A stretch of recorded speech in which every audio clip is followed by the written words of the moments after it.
Good morning, everyone. Thank you very much for attending our preliminary results announcement meeting. I have a presentation in front of me, which for those of you who are on the telephone will be able to access on our website, which is www.fprop.com, under the PLC tab and in the sub-tab Investor Presentations. I intend to start the presentation on page 6 of the presentation. If you haven't quite got there on the website, page 6 actually depicts page 1 of the results announcement. So, just in summary, pre-tax profit up 22% from 6.6% to 6.6 million to 8.08 million. That is, even though I say it myself, a remarkable performance, because the 6.6 million last year was a record profit for First Property Group plc and included some trading profit, and the expectation had been that this year wouldn't be as good as it has transpired to be. So in fact the new record profit for First Property Group plc is now 8.08 million. That translated into diluted earnings per share of 6.93 pence per share, which is up 53%. And the reason for the slight disparity in percentages between pre-tax growth and EPS growth is largely down to a deferred tax asset that we were able to offset against the tax charge, resulting in the boosting of net earnings. On the back of these good results, and based on the directors' belief that we will be able to sustain higher levels of earnings going forward, we increased the final dividend by 27%. That results in a total increase for the year of around 20%. But the reason I mentioned the 27% is because that sets the tone for the current year. We've had a slightly unpredictable mixture of profits this year. Our fund management business, which has been a bit under pressure because of the expiry of the USS fund, nevertheless produced exceptionally good profits during the year, up 68% from the year before. And that is largely because some of the trading profits that we had made in 2014 is now being fed through the fund management side via the fund that we set up to do residential, they've got a conversion of offices to residential using permitted development rights. So that number, 4.44 million, is flattered by the profits made by Fprop PDR. Because trading profits cease to go through group properties, the performance of group properties looks rather flatter, but actually there's a lot been going on under the surface of the water, and we've made a significant number of acquisitions in group properties during the year, and they have more than compensated for the loss of the trading profits out of that division. And it is really as a result of those acquisitions that we get the comfort as directors that our earnings going forward will be sustainably materially higher than they have been in the past, and the comfort that I mentioned we now have to increase the dividend very substantially. This all happened against some fairly sustained foreign currency headwinds. As shareholders may recall, most of our earnings are denominated in euros, and the euro on average weakened during the year by 8%, which resulted in our profits being about £250,000 lower than they would have been had the FX rate been stable. On the back of these increased profits, our net assets were up substantially as well, 32%, from 23.5 million to 31 million. And just to remind shareholders, we hold our properties at the lower of cost or value. And if you look at the lines immediately below, you will see that actually the value of the properties that we own are about 142 million, and we hold them in the books at 126 million. So on a adjusted net asset value per share, we're at 35.75p, as opposed to a net asset value per share based on the effectively the cost of properties of 26.3 pence per share. So there's embedded value, if you like, in the net assets of the group, which aren't revealed through these results. The properties we bought during the year are high income producers. The yield at purchase was around 11%, and we have therefore leveraged those properties. They came with debt in place. We're confident with the very low levels of interest prevailing in the market, coupled with the interest hedging that we've put in place, as well as the non-recourse nature of the debt, that the debt is sustainable. I'll come back to that in a moment, but the debt we think is well covered by the earnings coming off the properties, and we have no concerns about meeting our debt obligations as we go forward. The year-end FX rate was 138 euros against the pound, which is even worse than the average rate we had during the year, and that will create some headwinds during the current year as well. But we don't think they will, unless of course there's another material devaluation of the euro, we don't think that they'll have a material effect on the higher sustainable earnings that I mentioned earlier. So just turning to the explanatory notes and operational highlights, and to reiterate, the performance fee that Fprop PDR generated for the group of 3.2 million is in effect a trading profit on the conversion of offices to residential use. Fprop PDR made no performance fee payments in the prior year. In the prior year, we did have £3.8 million of trading profit going through group properties, which we didn't have in this year. So there's been a slight shifting of the way that we disclose our trading profits as a result of Fprop PDR being set up. But in effect, trading profits have been pretty steady from 2014 to 2015 when you look at the group. The really significant step that we took was the acquisition of 6 properties during the year, one by Fprop, which is Fprop Opportunities PLC, in which the group has a 76% interest, and 5 by the group itself. The 5 acquired by the group are located in Romania and Poland, 3 in Romania, 2 in Poland.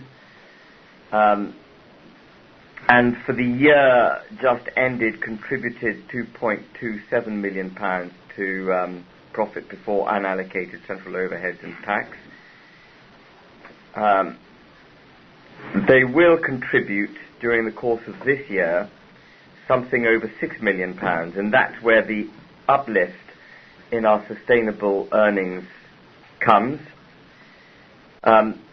We bought these properties very well. The price paid was well negotiated, and as a result of that, there was a negative goodwill item of 1.84 million, and this I'm always a bit suspect when I read about goodwill or negative goodwill because it's a non-cash item, but actually I think that in the case of these acquisitions, the 1.84 million does represent true value to shareholders, because we bought properties at below, in one case we actually took on liabilities at a level which we were able to refinance. So we took on greater liabilities than at a level at which we were able to refinance them. So we made an instant profit on reducing the liabilities of the company in which the properties sat, and that produced about 1.1 1.1 million pounds worth of profit, and that's a genuine profit. And then the remainder was really accrued earnings, which came to us when we bought the companies in which the properties sat, and that was represented by cash. So that negative goodwill item is in fact real money, as opposed to some kind of accounting creation. The full-year contribution to profit before tax and unallocated central overheads from the additional properties purchased by Group and Fprop in the previous year had made 676,000 in the previous year, but this year, of course, they had a full-year contribution and contributed 1.83 million, so there was another uplift there. On the back of these results, as I mentioned, we've substantially increased the final dividend from 0.79 pence per share to a penny a share. And the other bit of good news which we announced in January is that we have been mandated by Shipbuilding Industries Pension Scheme to invest £125 million on their behalf in the UK property market. We're flattered and honoured by their patronage. They are a repeat client of ours because they're an investor in UK PPP as well. And we will be concentrating our UK efforts this year on investing their capital on their behalf. I'll come back to the UK markets later, so I won't step ahead. But we're very excited about the investment of that mandate. I believe we've always been a prudent company, and if you look back to page 5 of this presentation, you will see that throughout the credit crunch, our net asset value has risen. We haven't raised any new equity through the credit crunch, even though we've got geared properties on our balance sheet. We've had steady or rising dividends throughout the period of the credit crunch. And I think that flows from the judicious nature in which we manage our business and the properties we buy. We concentrate on high income producing properties, and so when capital values dropped, we obviously were adversely affected by that, but our high income yield came to the rescue, and it's really as a result of that high income yield on the properties that we bought that we have, again, and I think this is how many times have we been awarded this? 8 years, 9 years? 8 years, yeah. So eighth year in which we've been the best performing fund manager in Central and Eastern Europe, as attested by Investment Property Data Bank, which, for those of you in the property industry, will know is a leading trade body. So we're delighted by that recognition, which I think goes back to our investment philosophy. Page 9 shows our dividend policy, which I've already talked about. Our policy is effectively to increase divvies as profits rise. Profits are very substantially up. Effectively, we've doubled our sustainable profit line. We used to be at just north of 3 million. We're now running north of 6 million as a sustainable underlying level of pre-tax profit. We haven't doubled the dividend, and the reason we haven't doubled the dividend is because some of the profits we earn will be needed to amortize, in accordance with the loan terms, the debt secured on the properties we now own. So not all our profit is free cash, and we have to be cognizant of that. But we have raised the dividend by the final dividend by 27%, and that, I think, will be the tone of our approach in the current year and going forward. Page 10 sets out the mix of profits generated by the two principal divisions of the group, which is group properties and our fund management activities via FPAM.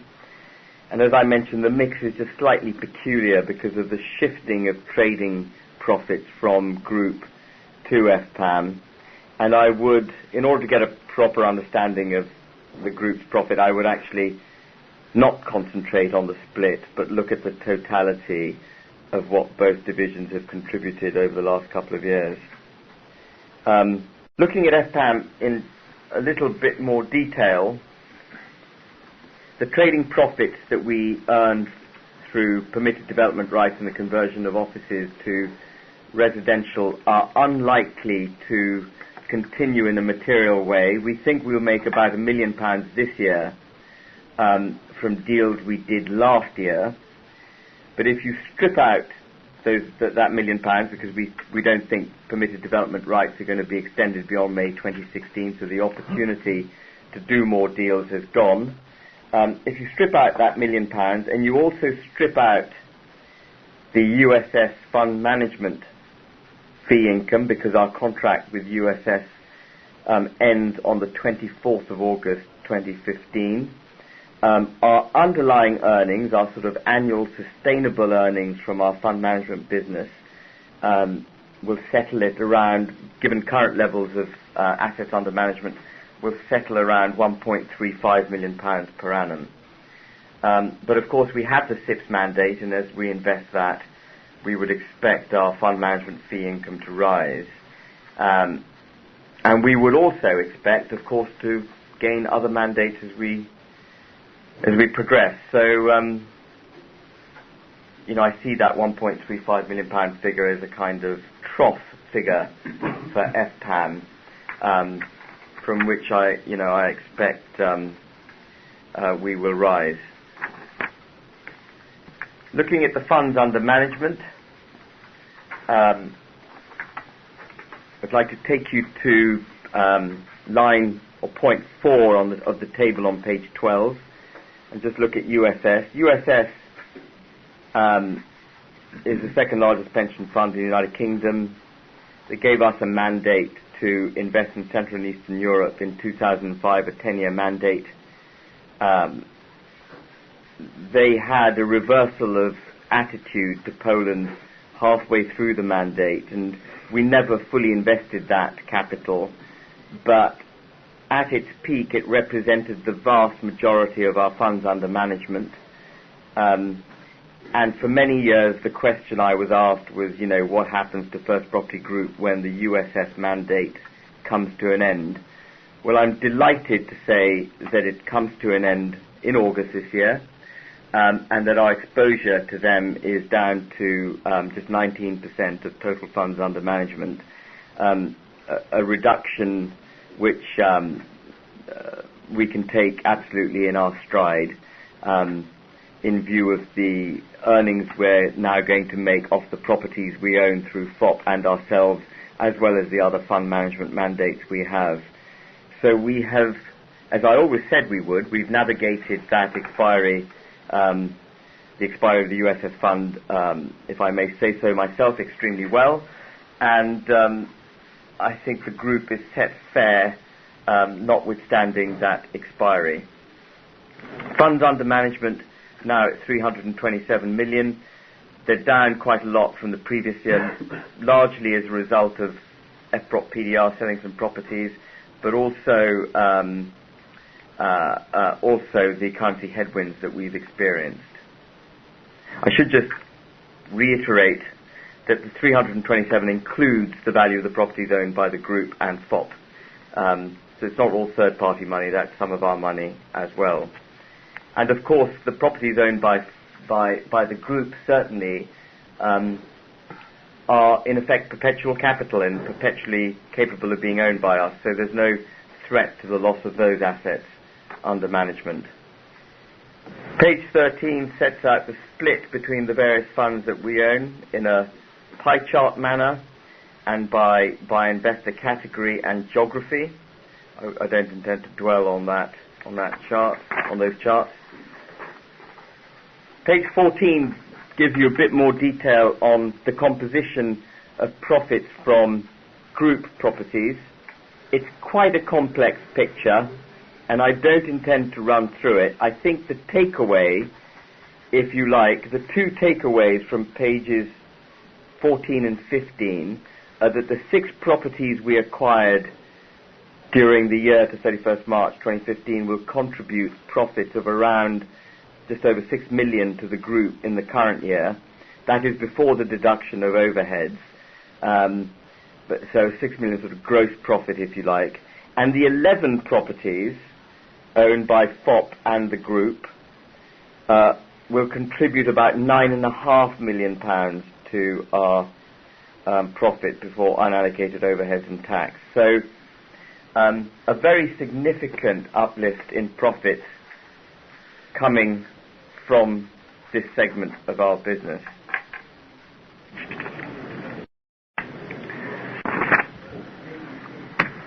Page 16 gives you a bit more detail on the properties we now own. Those being the 6 owned by us and the 5 by Fprop. I regard the Fprop properties as effectively owned by us because we own 76% of Fprop. And the net rent that those properties produce is 19.5 million euros per annum. The interest payments based on current levels of interest, which are to a significant extent hedged by us, cost about 22% of that net operating income. 43% of that net operating income goes towards repaying debt, 10% goes towards tax after those deductions, and we are left with free cash of around 4.8 million euros per annum. So you can see why, even though the total profit contribution was £9.5 million, how that reduces once you take into account the various other obligations these subsidiaries have, and why, therefore, we haven't doubled our dividend but increased it by 27% instead. If the euro were to weaken against the pound by 10% from its current level, our profits would drop by around £600,000 per annum. It is possible, of course, that it could weaken. My own view is that, for what it's worth, is that I don't think it's going to weaken by 10%. I suspect the market will realise that the worst of the QE in Europe, the worst of the effect on the euro has now taken place as a consequence of QE, and that we'll probably see the euro ticking up from its current levels. QE seems to be working, the economy seems to be recovering, and of course Germany is doing incredibly well. And Germany is the most significant economy in Europe. So I don't see that as a likelihood, but even if it were to happen, we can take that hit in our stride as well. On the right-hand side of page 16, you have a breakdown of the tenants we have in our portfolio. Asseco is a very large listed Polish business. I think it's the largest software business in Poland. A very good covenant. Citibank, very good covenant. Carrefour, good covenant. Aquila is a leading Romanian distribution business and can be regarded as a strong Romanian national covenant. Not perhaps as strong as Carrefour and Citigroup or Asseco, but nevertheless pretty solid. Skanska is a very good covenant. Tesco, irrespective of its well-flagged problems in the UK, remains a very good covenant. PKO is one of the largest Polish banks. NFZ, or I'm not going to try and pronounce the whole thing, but Narodowiego Funduszu Zdrowia is effectively the Social Security Office of the Polish government, so it's Polish government. OLPP, I believe, is also partly Polish government owned, if not entirely so. And Visa WBK is a leading bank in Poland. So actually 72% of the covenants we have in the portfolio of properties we've acquired are what I would regard as top covenants. And that may come as a surprise to shareholders or people unfamiliar with the Polish commercial property investment ground, but it is possible to buy well-let properties in Poland on high yields, let to good covenants, as evidenced by this table. And the weighted average unexpired lease term in our portfolio is 4 years and 4 months. The typical lease term in Poland is around 5 years. So actually that's a pretty damn good WALT. Our occupancy ratio is 98%, which is also pretty damn good for a mature portfolio that has gone through the credit crunch. And we bought these properties, just to put them into perspective, based on market value at 9.8%. Oh, sorry, we didn't buy them at 9.8%. Based on market value, the yield on these properties is 9.8%. But based on what we paid, the yield is around 11%. So very high income yield when you consider how low interest rates are. Indeed, at euro interest rates, 1 month and 3 month euro interest rates in negative territory. So, that's a very high yield. Page 17 gives a breakdown of our loan to value based on book cost and market value. It's really market value that's relevant when you look at LTV, and our LTV position based on market value is 76%. Just to reiterate, loans are not cross-collateralized. They are non-recourse to the group other than the property on which they are secured. They're all in special purpose limited liability vehicles in Poland. So there's no threat of any one loan going sour and bringing the group down. As already mentioned, the very high yield on the properties gives us comfort that we will be able to meet our loan payments as and when they fall due. We have hedged quite a significant portion. We haven't provided details of our hedging here, but we have hedged quite a significant portion of our interest rate exposure. We don't in any event see interest rates rising in Europe until at least the end of QE, which isn't going to happen before the end of 2016 according to the ECB.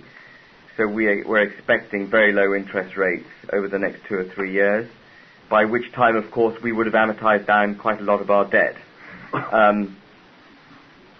And we would hopefully have had some rental growth. So I see the debt level is very manageable, and have no concerns of any particular nature about the debt. We also have, this on page 18, non-controlling interest in 4 of our funds, and these are set out. At book value, they're worth about 2.2 million, and at market value about 2.7 million. And they contributed about £879,000 to group profit for the year to 31st March 2015. Just turning to our 2 main markets. Poland has done well throughout the credit crunch, continues to do well. GDP growth of 3.4% for the year to 31st December 2014. Forecast to repeat that growth this year. Consumer spending is up. Government debt levels are down. Government debt rating is stable. I believe it's single A according to S&P. And I think Poland was the first Central and Eastern European country to raise debt, a government bond, on negative interest rates this year, albeit in Swiss francs, which raises an eyebrow or two perhaps, but quite remarkable that a Central European country that has only recently emerged from communism, joined the EU, etc., can now raise debt on negative interest rates. The commercial property market perhaps doesn't entirely reflect how well the macroeconomy is doing. I think broadly rent levels are sustainable, but there's been a lot of new development in various parts of Poland, and so you have to step quite carefully as far as location is concerned. So, for example, the western side of Warsaw is probably overdeveloped. The southern side of Warsaw is overdeveloped from an office perspective. There's a lack of retail in Warsaw, and vacancy levels for retail are very low, but vacancy levels for offices are probably in the mid-teens now, which is not a very healthy situation. That doesn't apply to all offices. You really have to pick your microgeography carefully, as well as the type of office building you're buying, in order to navigate that landscape. But it is, of course, comforting that the macroeconomy is doing well, because tenants aren't likely to go bust. Tenants are expanding, so one would hope that as long as developments don't continue at the pace at which they have been, some of that vacancy in offices would be soaked up. The banking sector in Poland is very healthy. The banks never indulged in any of the stuff that we did in the boom years. They didn't have a bad credit crunch. They're quite inward-looking, which has been a huge benefit to their economy. And we have no trouble refinancing our debt positions as and when we've had to, and we've done quite a few refinancings over the last couple of years. The QE program that the ECB is undertaking has material knock-on benefits for Poland and Polish property. At a sort of economic level, Poland's biggest trading partner is Germany.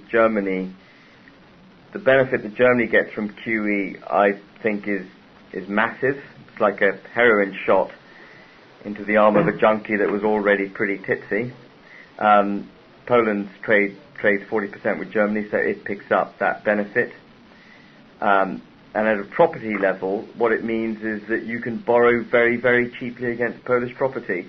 And if you can get the high yields that we can, and you can borrow very cheaply, that is a recipe for making money.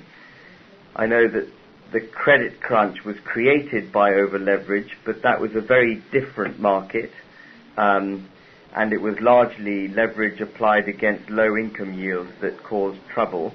And I don't think that our approach in Poland need cause concern to anyone who has any particular philosophical bent against leverage. So we see Poland as broadly a very healthy place for us to be doing business, and we will continue to do business there. We will also look now more closely at Romania, because everything I've said about Poland holds broadly true for Romania as well. It's not as politically stable as Poland, and their Prime Minister is being investigated for corruption at the moment. But notwithstanding that slight political uncertainty, the state of government finances in Romania are pretty good. The economy is growing at quite a pace. Yields on property are even higher than they are in Poland. The cost of borrowing is higher. Their banking sector is not as healthy as Poland. So there's a good reason why their properties are cheaper. But the same, broadly holds true for Romania as it does for Poland. The United Kingdom is leading the way out of recession in Europe. 2.8% GDP growth in last year. Forecast to be over 2.5% this year. Consumer confidence is at a 12-year high. We're seeing occupier demand growing across the board, albeit, not as strongly in the northern regions of the United Kingdom as in the south. But the economy is well on the way to being mended. And with the election of a Conservative government, I think we can be pretty confident that the planning regime is going to be deregulated to some extent. It would be wonderful to see permitted development rights extended. I think they're a really important component of addressing the housing shortage the country faces. And I hope that the Conservatives will do something with that. We haven't heard anything about it so far. But they are bound to be good for property. So we were delighted when they were re-elected with a majority. And then just looking forward, I've mentioned the USS contract, which expires, and we're well placed to take that in our stride. Fprop PDR, our Permitted Development Rights Fund, is unlikely to do any new deals this year, I think, but it has got a £1 million profit almost certain to come through this year based on deals we did last year. And then we're investing, of course, the SIPS fund. I'll just talk a little bit about the SIPS fund. The endorsement from SIPS is tremendous, but if you look at the mandate that we've got, actually what SIPS has asked us to do is to invest in any UK property out of which we think we can make money. And that is tremendous. That is a particularly strong endorsement, but it also gives us the ability to do what is right for SIPS as the investment landscape unfolds. And with the planning regime likely to be deregulated, we'll be able to do many more imaginative things for SIPS than a more restricted mandate would have given us. So we're very excited about investing that money on their behalf. In terms of new business, we are looking to raise a new Polish fund to buy more high-yielding property, and we've got a couple of cornerstone investors who've indicated a commitment to do so. So hopefully we'll be announcing something positive on that front in the not-too-distant future. And then as far as group properties are concerned, the current portfolio is going to throw off its £9.5 million per annum to pre-tax profits, but before the deduction of overheads. So, material increase in our gross profit coming from that source. And that brings me to the end of my presentation. We have some appendices at the back, and included this year for the first time at the request of our Nomad is some case studies on properties that we own in Poland, as well as some deals we've done in the UK. I don't intend to go through them, but they make an interesting read. If anyone's got any questions on them, I'd be delighted to take those, but I don't think we have time to go through case studies of deals we've done. I'm happy to take questions. And on that basis, can I please open it up to questions? Thank you. If you would like to ask a question at this time, please press the star or asterisk key followed by the digit 1 on your telephone. A voice prompt on your phone line will indicate when your line is open to ask a question. Again, please press star 1 to ask a question. We will pause for just a moment to allow everyone to signal. Any questions, Chris? No, sir. Thank you. Andrew, any questions? Any other questions in the room? There are no questions on the phones. Okay. Well, if there are no questions, I think we can bring the meeting to a close, and thank you very much, everyone, for listening to me. Thank you. Thank you. That will conclude today's conference call. Thank you for your participation, ladies and gentlemen. You may now disconnect.